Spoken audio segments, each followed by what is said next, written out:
All right, gamers, it is time for another Dragonflight tips slash things I've learned in the last 24 hours video slash frequently asked questions in the stream that therefore means a lot of people are wondering about them. So first off, we have, this is a way that you can make your dragon riding experience better if you're playing in a group. And you just have to turn it on once per character and then it stays on forever. It is, you just go here and you can say, I heard something about helping my fellow adventurers, and then by doing this, you can get a buff that will let it so that anybody else in your group, up to one person, you can't have more, can right-click on you when you are in dragon riding mount, and they'll turn into a little whelp and follow you. This is really good for if you're group questing or questing with a friend or whatever, when he has to go to the bathroom, and you have to go on a flight all across the zone, then that person can follow you, or they can tab out or whatever. It's really, really valuable, so definitely a nice thing to turn on if you're ever intending to, you know, do any group content ever and be dragon riding around. Okay, thing number 2. War mode gear. So there is some really good war mode gear that can be acquired using the war mode currency, which is called bloody tokens. Now, bloody tokens, that might sound intimidating. You might think, oh, I have to PvP in war mode. Don't want to do that. You actually don't really. Just by turning on war mode, there will be some world quests, some of which can reward bloody tokens. I had a world quest earlier today that gave 500 of them. But also, when you're just out in war mode in a zone, there will be war supply chests that drop. Now, if you're playing, a lot of those will just be uncontested. A lot of those you'll just be able to go up to and click on. The first one of those you loot each day gives you 200 bloody tokens. Any future ones give you 50. So just by doing that, if you're just like out in war mode and every day you get one of those, you can even run away whenever you see people of the other faction, you will get a lot of these bloody tokens. You only need a couple hundred to buy different pieces. You need like 800 for a two-hander, but like 200 for bracers. And these are 366 item level pieces that increase to 408 in PvP. That's not the thing we care about, though. We care about, as PvEers, there's a set bonus, a 2-set of 105 extra versatility. So this is gear that's almost as good as M0 gear, and at least getting a 2-set is probably worth dropping the M0 item level for in order to get, 105 versatility. That's probably worth the, 6 item levels on 2 slots. So this is a really good way to get some very nice early gear on your characters if you're interested. That's something you're interested in. Okay. Another thing. There is a... you can level from 68.3 to 70 with professions. That is, each time you craft a profession recipe that you haven't crafted before, you earn a bunch of XP. But you are only able to earn this a total amount enough to bring you from 68.3 to 70. If you start lower than 68.3, you're going to hit that cap before you hit 70, and you're not going to be able to get 70. So, if you're leveling alts, and you're going to play a crafting profession on them anyways, I'd recommend, once you hit 68.3, just doing that, crafting a bunch on that character, crafting each recipe once, and you'll get...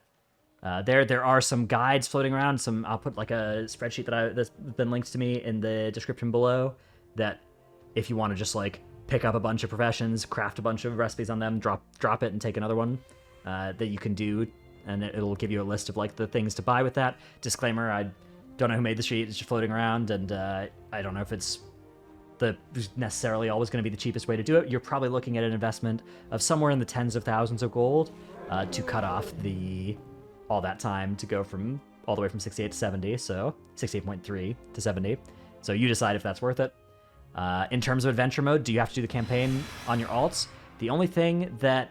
So right now, the first spark of ingenuity comes from this Dragonflight chapter of Dragon Isle's Emissary. Now, apparently this chapter actually requires you to do the Thaldraszus campaign. So on your alts, if you really want a spark of ingenuity on them, then that is something that's worth doing, is the Thaldraszus campaign, and you may as well do it while you're leveling. So when you get to the first Wormrest Emissary, and you get the scouting map, you can actually take all 4 of the quests from there, but you could make sure you then go do Thaldraszus and do the zone, and then you'll be able to get the Dragon Isle's Emissary quest here. Another frequently asked question here, this thing, raise your renown to unlock the campaign. I'm pretty sure that's a bait. I think it's just time-gated, the future chapters. If you're asking what the Sparks of Ingenuity do, they are used to make the good crafted gear. We're talking about heroic raid or mythic raid item level crafted gear. You do need Sparks of Ingenuity for that, but you won't need to actually have that until later down the line. until December 12th, 13th, 14th is time to start thinking about that. I think there's a good chance that Blizzard will remove the requirement to do the Thaldraszus Zone campaign on your alts to get to this endgame chapter's progress. So I personally am going to delay this step on my alts for as long as possible and hope that they do that, but we'll see. Okay, let's talk a little bit about Renown. A lot of people asking, is there anything good behind Renown? Yeah, there's some good stuff. So at Maruk Centaur rank 5, you got the ability to do hunts. Hunts show up on your, like you see here, here's the hunt right now that's active. And the first one you do each week gives a purple bag reward that can have, in addition to like a mount, some other cosmetic stuff in it, it can give you pretty high item level weapons. Almost all weapons and armor and stuff that drop from both world quests and from these sorts of event things seem to scale with your item level. So the higher item level is, the higher item level you can get out of those up to a certain point. So it can potentially be worth delaying those until you get your item level up from other sources. For some reason, a lot of people have inflated item levels when you mouse over. Like this says I'm item level 381, even though I don't have any pieces that are above 372 on my character. So I'm not sure why it's doing that. I think I've heard some tinfoil that it's because of these profession equipments, or perhaps because of PvP items, or perhaps because of both. So that may mean that you can get some higher item level gear from your world quests and from any like scaling rewards than you actually should be able to, because I believe it is calculating based off of that item level.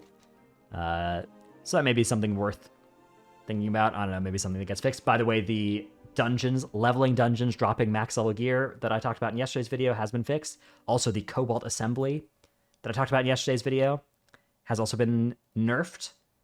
That now no longer takes like 30 minutes to an hour. It takes more like an hour and a half to 2 hours to get enough rep to get your ring from the Cobalt Assembly area. So, pain, but still worth probably. I'm going to have to do that at some point. I should have done it before they nerfed it, but I'm a fool.